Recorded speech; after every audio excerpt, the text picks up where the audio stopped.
Hi guys, long time no see.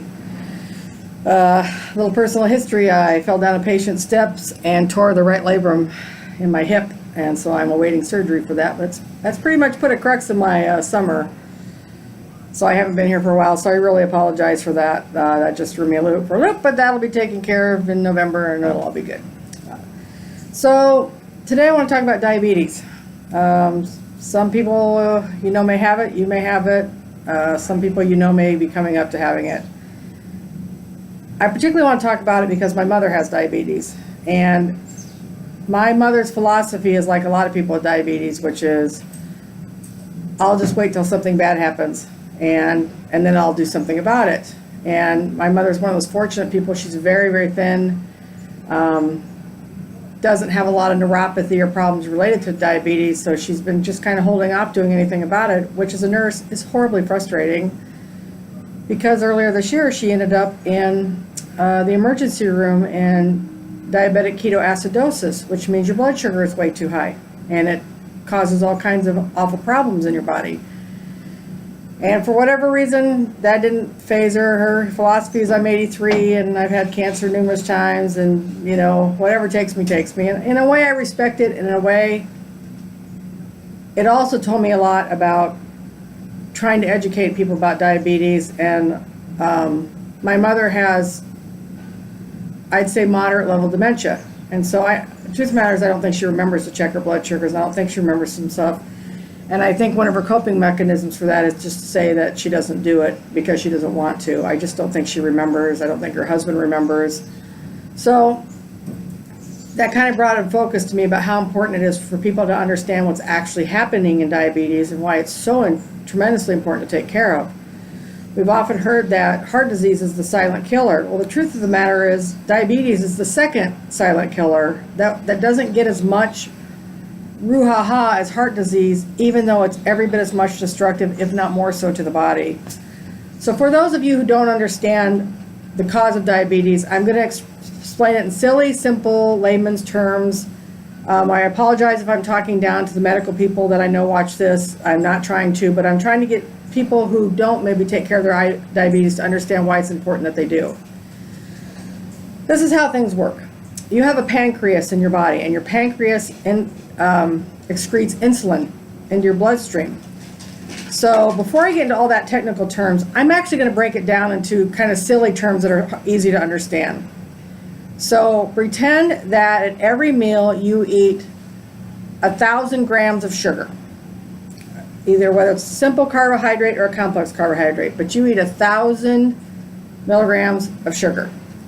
And pretend each pieces of those little sugars are little babies. So there's 1,000 new little babies you're introducing at every meal. And the pancreas is the hut where all the mothers lay to help those babies. So when those babies go in your system, some of them want to stay, but most of them want to leave.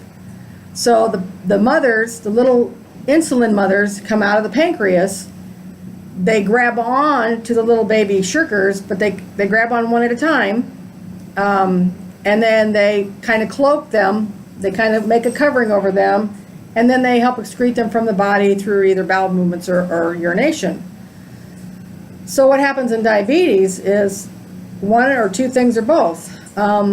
So for every 1,000 little baby carbohydrates you put in your body with sugar, 1,000 little mother insulins come out to protect those babies and take them out. No, let's say about 800 mothers, because about 200 of those little baby carbohydrates you want in your body because you need sugar to live. I mean, you need it to function. It's one of the things you got to have, carbohydrates, fat, and protein. We need all of them.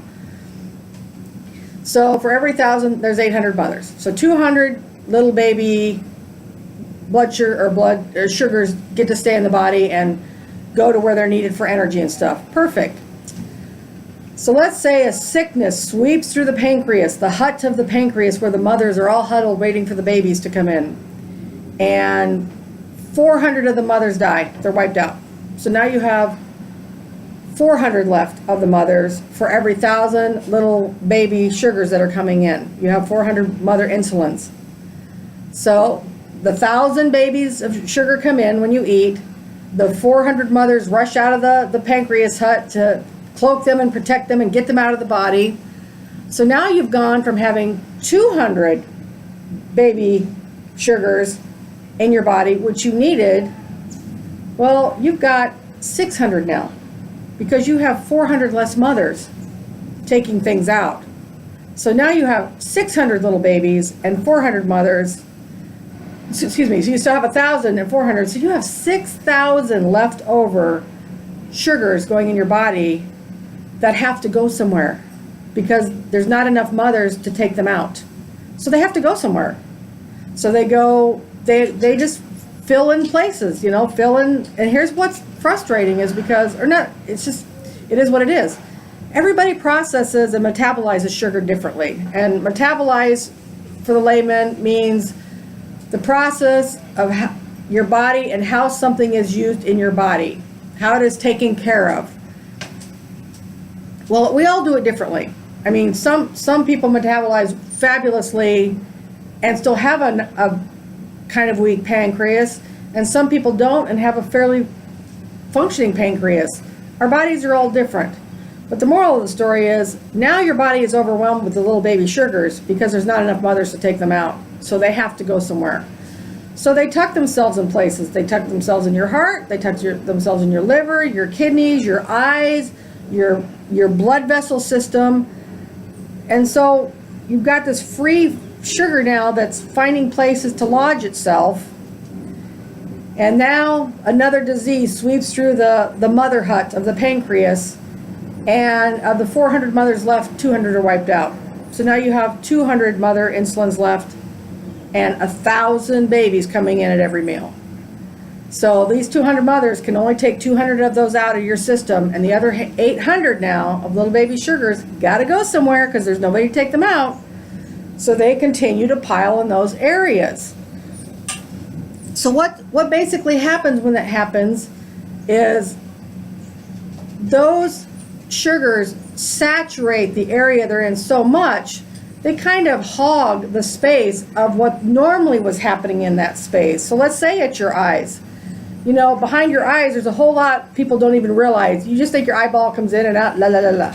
People have no idea the complexity of the eyes. They're just amazing instruments. But there's a lot going on behind the scene of your eyes and what's happening in there, back there, around there.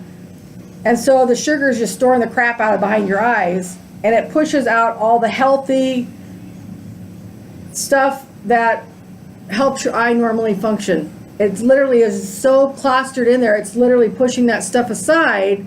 So that stuff you need for normal good eyesight is literally just being pushed to the side because that blood sugar, it needs somewhere to go. The sugars need somewhere to go. And then, for the unfortunate people whose pancreas is just shut down all the way, I mean, they just stop functioning totally. Some people, most diabetics, pancreases work somewhat. Kind of like that 400 mother, 1,000 babies. And that's their normal thing.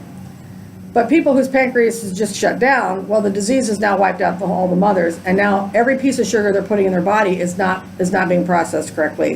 The body's taking what it needs, and then it's got the rest kind of floating around, figuring out what to do because it can't get out.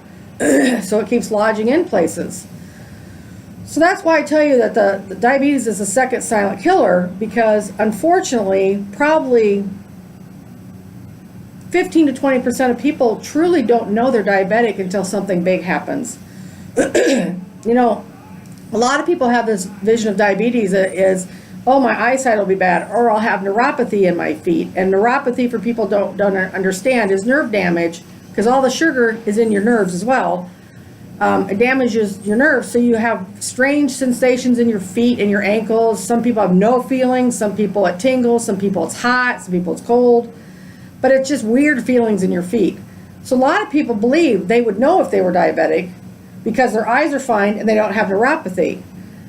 For some people, those are the signs. That's what gets them to the doctor, and that's how they find out. Great. But for 15 to 20%, they have no signs and symptoms, or they have signs and symptoms, but they have some other chronic disease like me. I have fibromyalgia, so I tend to blame every piece of pain I have on fibromyalgia, like my hip. I thought it was fibromyalgia for a long time. It took me a long time to get it diagnosed what was wrong because I just attributed everything. A lot of people do that.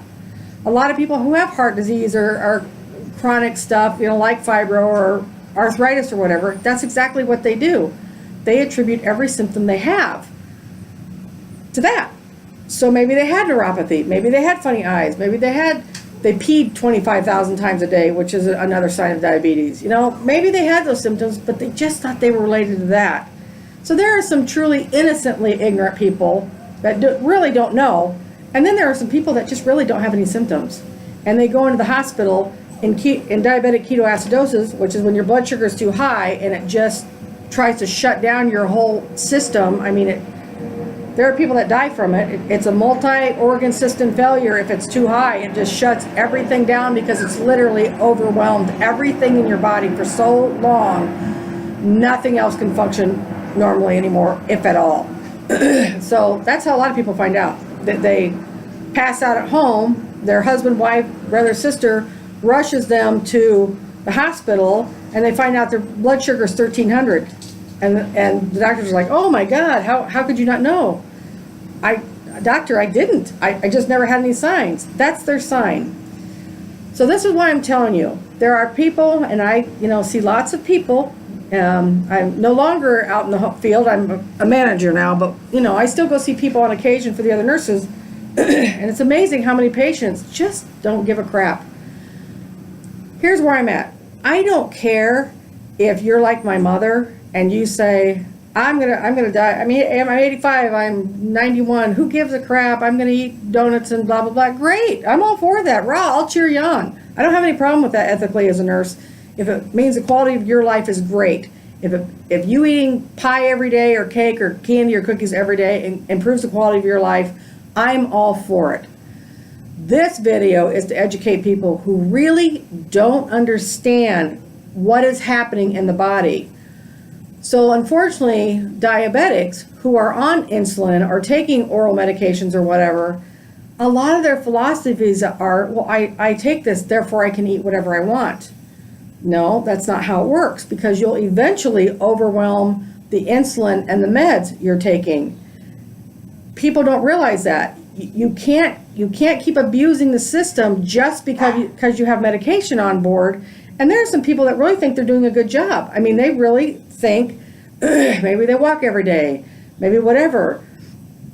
But they don't worry about their blood sugars, even if they're really high, even if they check them 3 times or 4 times a day. They don't worry about if they're high because they figure, well, I took my insulin, I took my metformin, my pill, so that's supposed to take care of my diabetes. It doesn't take care of your diabetes. That's the problem. It takes care of a smidgen of it. You're supposed to be taking care of the rest.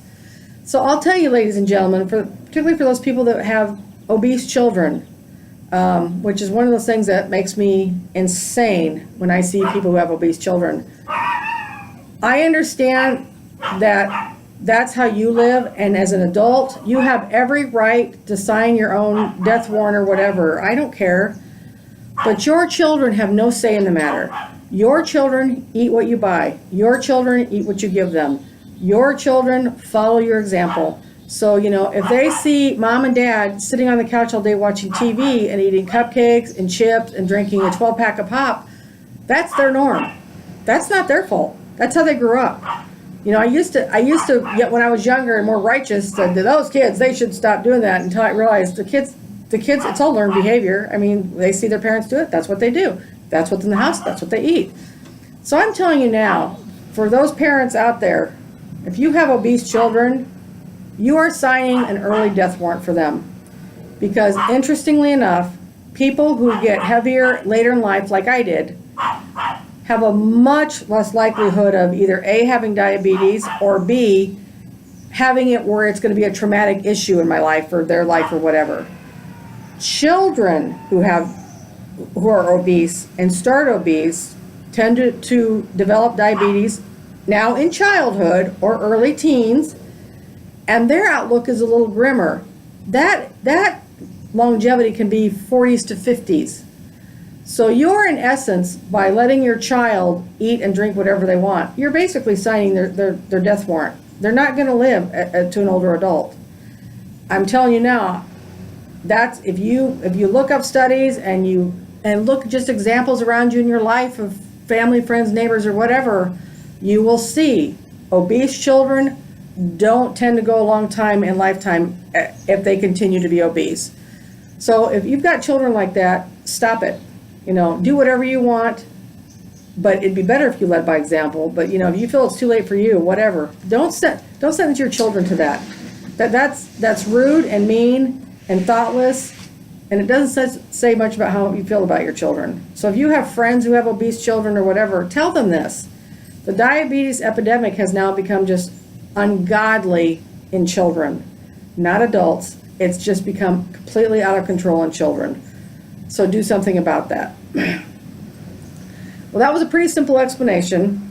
Really important things going forward for those of you listening. Let's say you're not diagnosed with diabetes, but you have a pretty strong history in your family, or you even have a great-grandfather or whatever had it. Very important. Watch for signs.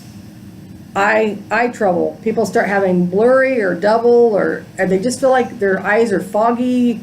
They just don't see as well, and they just don't. Their eyes drive them crazy because they know something's wrong, but they can't pinpoint what it is.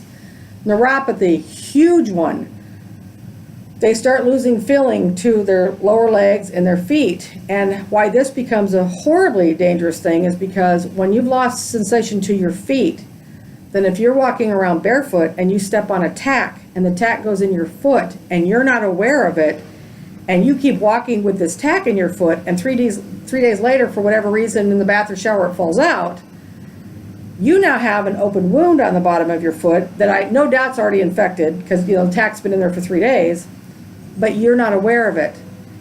And in a diabetic, if you have any wound, any open sore on your body anywhere, the excess sugar that you have in your body feeds any bacteria that gets into the wound. That's the main source of food for bacteria, is sugar. So for diabetics, they have such a surplus of sugar that if I get a wound in my foot, my body's just naturally going to heal it. If a diabetic gets a wound in their foot, it becomes a big frickin' deal, and that's how people lose their feet and their calves and finally their legs, because a wound gets so infected and they don't realize it because they can't see the bottom of their foot. They don't even realize there's a hole in the bottom of their foot. I can't tell you how many patients I've taken care of that literally did not know they had a 50-cent piece size hole in their foot. They had no idea because they can't feel their foot. So that's why stuff's important, of taking care of it, because there's so many awful other complications that come with diabetes.